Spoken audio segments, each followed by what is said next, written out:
Bien, vamos a revisar la información internacional que en esta oportunidad toca indirectamente a nuestro país. Andrés Ramírez, buenos días. ¿Cómo estás, Andrés? Buenos días. Buenos días, Andrea, José. Sí, vamos a partir con información que toca directamente a nuestro país, porque recordemos que el presidente Piñera llegó en la jornada de domingo, ¿no es cierto? Ahí lo estamos viendo, a Nueva York para participar de la Asamblea General de Naciones Unidas y también de la Cumbre del Clima que se realiza precisamente durante esta jornada. El mandatario chileno va a participar precisamente de esta cumbre, pero en el día previo hubo bastante polémica en relación a Venezuela, con unas miradas muy distintas entre el presidente Sebastián Piñera y la expresidenta Michelle Bachelet, ¿no es cierto?, ahora alta comisionada de Naciones Unidas para los Derechos Humanos, porque el presidente Piñera dice que el mandatario legítimo de Venezuela es, ¿no es cierto?, Juan Guaidó, presidente de la Asamblea de Venezuela, y en cambio la expresidenta Bachelet, en una entrevista que dio a TVN y que también fue replicada por el diario La Tercera, dice que para la ONU el presidente electo de Venezuela es Nicolás Maduro.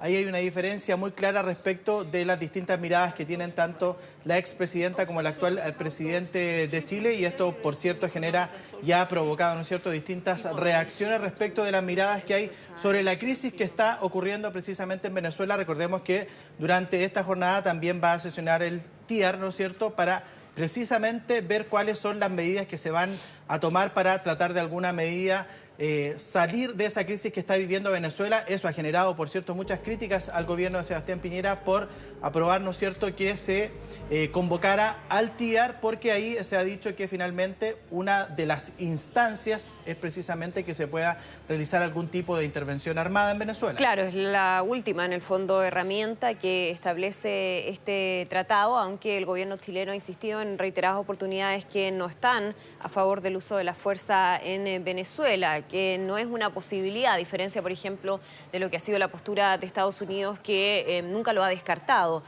Ahora, de todas maneras, lo que decía el presidente Sebastián Piñera es que, bueno, ellos lo que están buscando es hacerle el camino lo más difícil posible, decía, a la dictadura de Nicolás Maduro, y es por eso que van a reunirse también durante esta jornada con el resto de los países firmantes del TIAR. O sea, sí, y también un antecedente que uno tiene que manejar, ¿no?, es que parte de la oposición venezolana hoy día está negociando con el presidente Nicolás Maduro. Ellos firmaron un acuerdo la semana pasada con la vicepresidenta Delcy Rodríguez. A cambio de ello pidieron la liberación del vicepresidente de la Asamblea Nacional, que es Edgar Zambrano, que fue liberado luego de estar varios meses encarcelado. Entonces la oposición venezolana no está hoy día unida en relación a la figura de Juan Guaidó como estaba en el mes de abril. Ese es un hecho de la causa sin emitir ningún tipo de juicio, ¿no? O sea, hay parte de la oposición venezolana que, por la razón que sea, considera que Nicolás Maduro es un interlocutor válido, digamos. Esto demuestra que vuelve a dividirse la oposición venezolana como la ha estado, ¿no es cierto?, en los últimos prácticamente 10 años, cuando estaba Hugo Chávez, después nuevamente cuando estuvo cuando está Nicolás Maduro gobernando. La oposición venezolana vuelve a dividirse. Hay que decir que ni Juan Guaidó ni Nicolás Maduro viajaron a Nueva York para participar de la Asamblea General de Naciones Unidas. Ambos enviaron distintos representantes. Va la vicepresidenta Delcy Rodríguez con el canciller Jorge Arreaza, sí, ellos van por parte del gobierno venezolano, y también Juan Guaidó envió sus delegados y también va a estar representado por el embajador en Estados Unidos, Carlos Vecchio. Ahora, en relación a esta cumbre del clima que se va a realizar durante esta jornada y que llega además con la presión de lo que pasó el día viernes en distintas partes del mundo, con esta movilización que fue muy masiva, el gran ausente va a ser el presidente Donald Trump, ¿no?, que decidió participar de una reunión de protección a la libertad religiosa, en vez de estar hoy día con la mayoría de los representantes de las principales potencias participando en esta cumbre. Pero uno de los negacionistas. Claro, va a ser Jair Bolsonaro, que ahí tiene una cuenta pendiente respecto a lo que ocurrió con el Amazonas, así que están todos muy atentos respecto a lo que vaya a decir. Y ayer se publicó un informe que se llama United for Science, que es el último informe actualizadísimo de la ONU con todas las variables climáticas habidas y por haber, y que son los números que se van a poner sobre la mesa en la cumbre climática. Así que es importante que la gente lo lea. Viene hoy día en los diarios, online uno lo puede descargar, y habla de varios de los efectos que hemos sentido a nivel mundial y a nivel nacional también, ¿eh? De hecho, ya lo vamos a ver en unos 2 temitas más adelante. Vamos a comentar precisamente ese informe, José Antonio, para explicar un poco las cifras, ¿no es cierto?, que ha entregado este informe, que son bien preocupantes. Vamos a ir ahora sí a otro tema, y esto tiene que ver con la empresa de viajes Thomas Cook, ¿no es cierto?, la segunda más grande de todo el mundo, pero la que inventó estos paquetes de el todo incluido, y que ahora está en quiebra. No logró reunir 200 millones de euros, y eso provocó que 600.000 turistas queden varados en distintas partes del mundo, particularmente en España. En Canarias hay cerca de 150.000 turistas británicos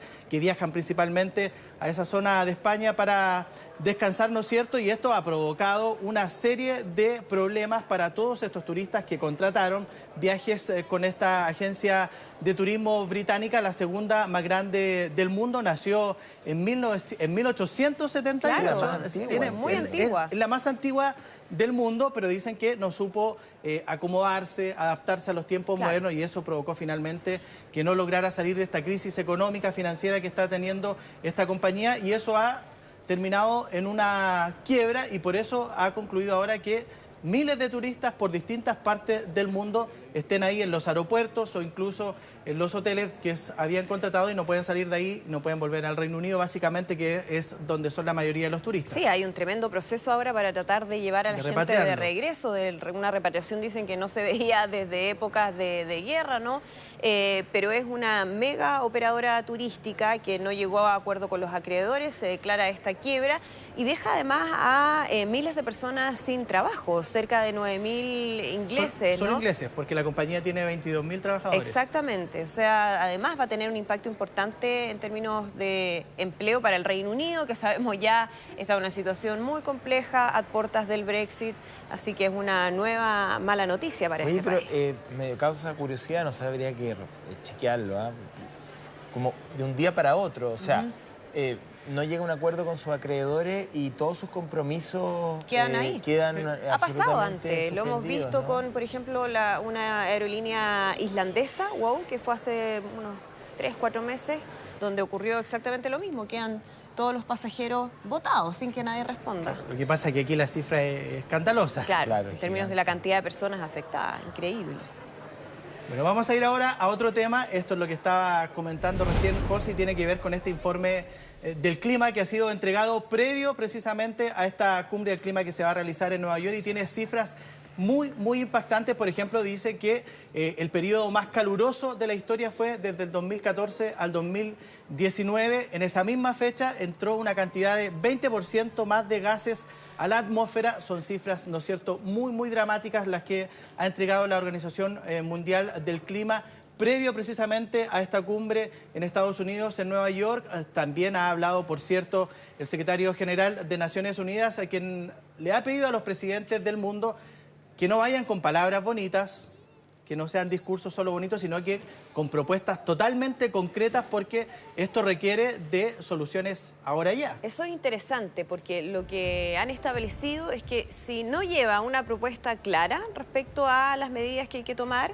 ni siquiera mejor vaya a intervenir. De hecho, se han reducido en ese sentido las intervenciones de mandatarios, porque se está buscando optimizar el tiempo y concentrarse en quienes realmente tengan propuestas serias. Entiendo que, por ejemplo, el presidente español Pedro Sánchez tiene una propuesta ahí con Perú.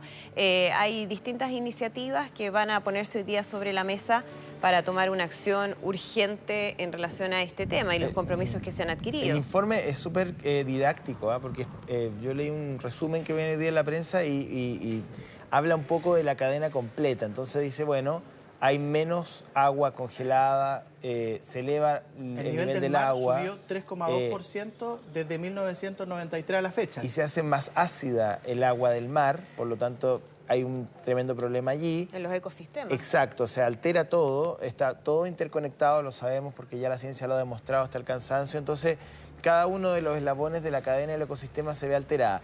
Pero el resumen, digamos, en simple, está lleno de estadísticas, pero el resumen en simple yo creo que cualquiera de nosotros lo puede hoy día demostrar, que es que el cambio climático, la crisis climática llegó más rápido de lo que se pensaba.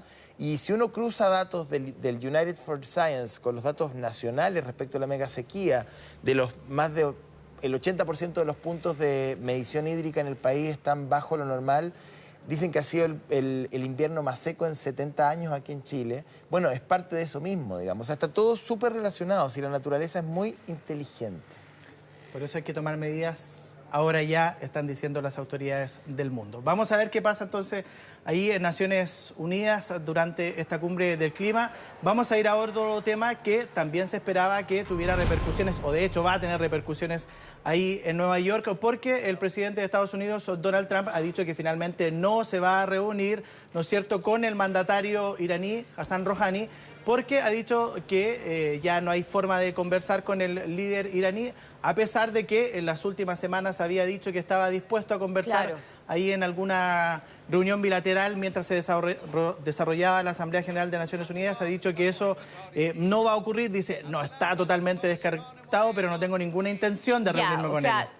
Dice, no tengo en agenda reunirme con Rouhani, pero no descarto que eso pueda ocurrir, porque sabemos que muchas veces en el marco de estas cumbres de presidentes o de representantes de los gobiernos surgen a último minuto, ¿no? Se van negociando ahí algunas reuniones y encuentros bilaterales, y eso por el momento no se descarta del todo. Sabemos en un contexto bien complejo, después de las acusaciones que hace el gobierno de Estados Unidos, también lo hace el Reino Unido y otras naciones en contra de Irán, por el ataque con drones en contra de esta petrolera. Bueno, pero el presidente saudita. Trump prefiere ir a un encuentro sobre libertad de culto. De repente las prioridades de la Casa Blanca son bien curiosas, digamos, y que probablemente están, diseñadas en relación al año electoral, básicamente, porque uno no entiende que en esta contingencia, con una tensión de este nivel entre Irán y Estados Unidos, con los precios del petróleo disparados, con los problemas que ha generado en la región, en fin, incluso con un actor tan sensible como es Israel, que está en un proceso de indefinición política, el presidente deje de lado la crisis climática, no quiera reunirse con el presidente de Irán por una mesa de trabajo sobre libertad de culto, que es muy importante sin duda, pero dentro de la jerarquía de los problemas no está dentro de lo más relevante por lejos, digamos. Ni eso, ni tampoco el tema del clima, que tampoco va a acudir. O sea, eso demuestra cuáles son las prioridades que tiene el presidente de Estados Unidos. Recordemos que hay mucha tensión ahí en el Golfo Pérsico. Irán ha dicho incluso que cualquier tipo de ataque a su país va a ser respondido de manera drástica. No descartan incluso una guerra, ni responder, y responder de cualquier forma y de la forma más drástica posible ante cualquier agresión a su país. Vamos ahora con otro tema. Miren esto que está ocurriendo aquí. Esto es China, ¿no es cierto?, que se está preparando. Esa imagen, la ciudad totalmente iluminada, son dos ciudades, dos importantes ciudades chinas que estuvieron completamente iluminadas durante la noche del domingo, para ya comenzar a preparar los festejos del 70 aniversario de la República Popular China, que eso es el 1 de octubre, ya la próxima semana, inicios de la próxima semana, pero ya están comenzando los festejos en China con estos espectáculos que siempre nos acostumbran a presentar este tipo de show, ¿no es cierto?, cada aniversario de la República Popular China. Tienen experiencia, lo hemos visto en los Juegos Olímpicos y en otras celebraciones donde hay shows que son realmente espectaculares, y seguramente nos van a sorprender una vez más con festejos en las principales ciudades, en Beijing, en Shanghái, en otras, donde vamos a poder observar dicen eso. Que debieran... ¿Qué va a pasar en Hong Kong? Esa es una buena pregunta. Hong Kong, el domingo, ayer, hubo nuevamente protestas. Protestas y enfrentamientos. 16ª jornada de protestas en Hong Kong, que esa es la principal preocupación que está teniendo, por cierto, yo creo que el gobierno chino. Van a ver además, aparte de lo pirotécnico y lo anecdótico y lo artístico, que es muy lindo, hay una sensación de nacionalismo político producto de la tensión comercial. China se siente de alguna u otra manera subestimada, maltratada en términos políticos por el presidente Donald Trump. Y el otro día leía, bueno, lo vimos en las propias cartas de Xu Bu, este intercambio epistolar con el diputado Belolio, ¿no?, a raíz del caso de Hong Kong. Entonces, va a haber un tema, digamos, probablemente de utilizar esta fiesta también como una suerte de golpe de timón, y de demostrar que la República Popular China sigue vigente como proyecto, ¿no? Claro, y muy unida, eso es lo que pretende demostrar el gobierno chino, pero hasta aquí Hong Kong sigue siendo una piedra en el zapato muy, muy complicada para las autoridades de Pekín, porque lo decíamos A pesar de estas bonitas imágenes que vemos ahí con las ciudades totalmente iluminadas, en Hong Kong no está pasando eso y lo que hemos visto semana tras semana, ya son prácticamente 4 meses de protestas masivas que se están realizando ahí en Hong Kong. Esas son imágenes. Claro, ahí tenemos imágenes de las últimas protestas, ¿no? De las protestas de este día domingo. Ya lo decíamos, son casi 4 meses de manifestaciones y hemos visto hasta aquí que a pesar de que se eliminó ese decreto que permitía las extradiciones a China, finalmente los manifestantes han seguido en la calle pidiendo una serie de otras demandas, entre ellas más democracia, más libertad, incluso que la gobernadora de Hong Kong, ¿no es cierto?, renuncie. Eso no ha ocurrido hasta ahora y eso ha generado mucha tensión en las calles de Hong Kong y la preocupación de China es que eso de algún modo va a empañar los festejos por su 70 aniversario.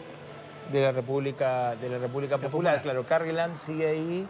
Pese a que, recordemos, trascendió que ella misma hubiese dejado el cargo si hubiese podido lo antes posible, sí, ¿no? Conversaciones que como privadas. Trascendieron algunas conversaciones donde daba cuenta que ella no quería seguir en el cargo y que realmente se mantiene ahí, ahora, probablemente porque hay una orden. Ahora, recordemos que los manifestantes, entre otras cosas, lo que han estado pidiendo en este petitorio, que se amplió desde la exigencia inicial que tenía que ver con que se terminara con esa ley de extradición, tiene que ver con, por ejemplo, libertad de algunas personas que han sido detenidas, el fin de la persecución, dicen ellos, contra los líderes opositores, en fin, una agenda pro democracia la llaman ellos. Claro, una sustitución además, muchos creen que hay que sustituir el sistema de elección indirecta porque Carrie Lam no hay voto directo, ¿no? Hay un colegio electoral que elige a Carrie Lam a partir de un voto indirecto, por lo tanto, claro, no hay una democracia participativa tal y como la conocemos,